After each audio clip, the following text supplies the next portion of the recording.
Welcome to the She Speaks to Inspire podcast. I'm your host, Julia Kraft, your authentic expression mentor and public speaking coach. She Speaks to Inspire is an empowering public speaking podcast for women with public speaking fear. Unlike other podcasts on public speaking, She Speaks to Inspire not only gives you tips to be a confident communicator under pressure, but also helps you regulate your nervous system for less anxiety, learn lifestyle practices to reduce burnout and overwhelm, and reconnect with your feminine leadership presence for more authenticity and comfort in your skin.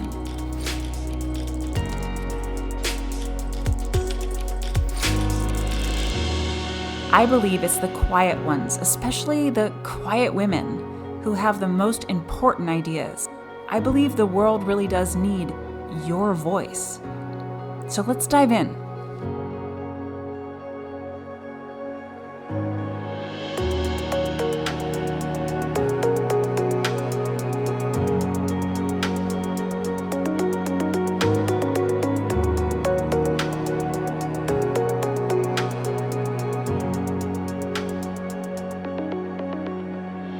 Your nonverbal communication speaks louder than your words. No matter if you're in person, over Zoom, or over the phone, whether they can see you or not, for sure, they're going to be able to hear you. These days, more than ever, your voice is your currency as a speaker. If you're doing a lot of virtual speaking, you probably have a PowerPoint or you're a small box on somebody's screen. And what we are tuned into more than anything is the sound of someone's voice, what we can hear. That means it's more important now than ever to work on having a resonant voice, to cultivate a deep tone of voice, and to avoid having a soft voice, which could undermine your credibility. I often hear women get feedback that they're too quiet, that their voice is too soft, that it's hard to hear them. Sometimes women get feedback that their voice is too high-pitched, squeaky, nasal. Maybe you've noticed that your voice is raspy, scratchy. Maybe it gets breathy. When you're nervous, maybe you're not getting a deep enough breath, so your voice is like you're out of breath. Maybe your voice gets shaky, wobbly when you're nervous. There's another episode I did on vocal fry, so listen to that episode to learn more about that. I really want to focus in this episode on a soft voice, a quiet voice, a voice that might be called feminine, but then isn't taken seriously in a professional environment.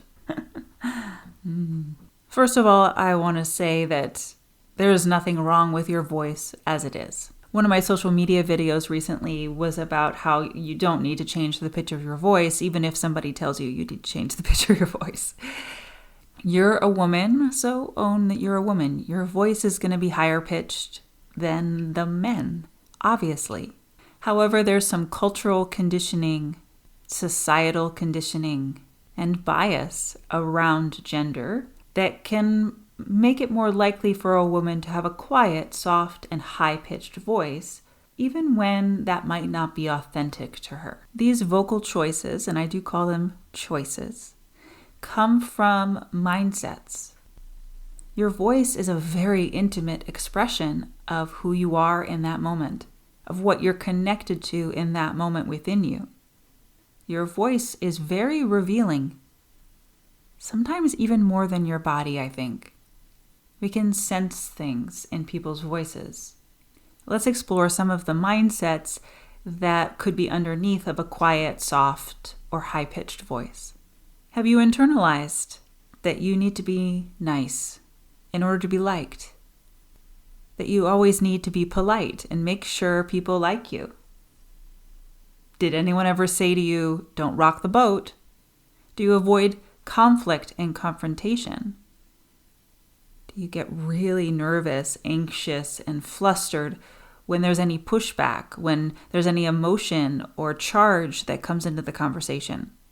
There's an episode I did on charge conversation, so check that one out too. What about intimidation? Do you feel intimidated by authority? Do you have a strong voice most places, but then when you get into the room with your managers, does your voice get soft? There's something going on there about your relationship to power. Or do you take a more avoidant approach to communication? This might show up as the raspy, scratchy, in the back of your throat kind of voice. You're just like sort of checked out. You're probably burnt out and exhausted. And you might be functioning on some sort of martyrdom, carrying the load, surviving and keeping everything to yourself, containing everything. And also I see a lot of perfectionism when it comes to a quiet, soft, and high-pitched voice. There's a restraint in this kind of voice, a caution to make sure that you're perfect, a caution to make sure that you don't mess up. Is this making sense? Which one do you resonate with? The nonverbal communication in your voice reveals your subtext. Subtext is what's underneath your words. We can say any lines, any words, any sentence can be said a multitude of different ways. The words might be the same, but the tone is different. Your audience is responding to your subtext most of the time and not to your words. So if your subtext is, please don't get mad at me because that will make me really uncomfortable, or I hope that I'm doing good enough, etc., that is what your audience is hearing, even unconsciously, underneath of your words. Well, how do you overcome a quiet, soft voice and find more of a confident, resonant voice? With my background as an opera singer and as an actress, I can teach you all kinds of vocal skills and exercises. And they're really fun and they work. Before I go into those exercises, I want to share the big picture idea here. Overall, what we want to cultivate in you who has a quiet, soft, high-pitched, feminine voice, is certainty, inner certainty. You can speak quietly, you can speak softly, you can have a high-pitched voice. But if the subtext is certainty, that will be felt. And it won't matter if your voice is quiet, soft, or high-pitched. Madeleine Albright is a great example of this process. When she first started her political career, even when she was first prime minister, you can watch interviews of her and she has this very soft, airy kind of voice, the woman of those days, the 1950s classic woman's voice. Now, she still had some certainty in her voice. I'm sure that's what got her to the position she was in. She worked with a vocal coach during the first round of her being the prime minister, and you can see a progressive change that about 4 or 5 years later, her voice is deep in her chest, much lower pitched, rounder. Her whole body is involved as she speaks. Her conviction is so much stronger. I would even say she went a little too far towards being a masculine voice. And I understand she was trying to compete with the boys' club over there. You don't have to change your voice, but you do have to access certainty.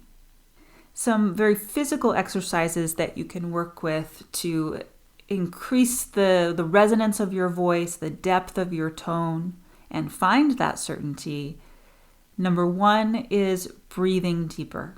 Most of the time, women who have mindsets of, I'm afraid of conflict, I want to always be nice, I want people to like me, they're not breathing deep enough. Because if they were breathing deeper, they'd be taking up more space. Make sense? So the first step is to take a deep, nourishing breath that fills you up, that gives you energy and power from the inside. It can be a radical choice to take a deep breath that feels good to you. Yeah, start doing that as the first step. And then the second step is to use that breath you just took in to make sound. This is where I would guide my clients through vocal exercises, vocal slides, from their lowest pitch to their highest pitch, from their highest pitch back to their lowest pitch, using the full range of their voice. Being loud, using the fullest volume of their voice.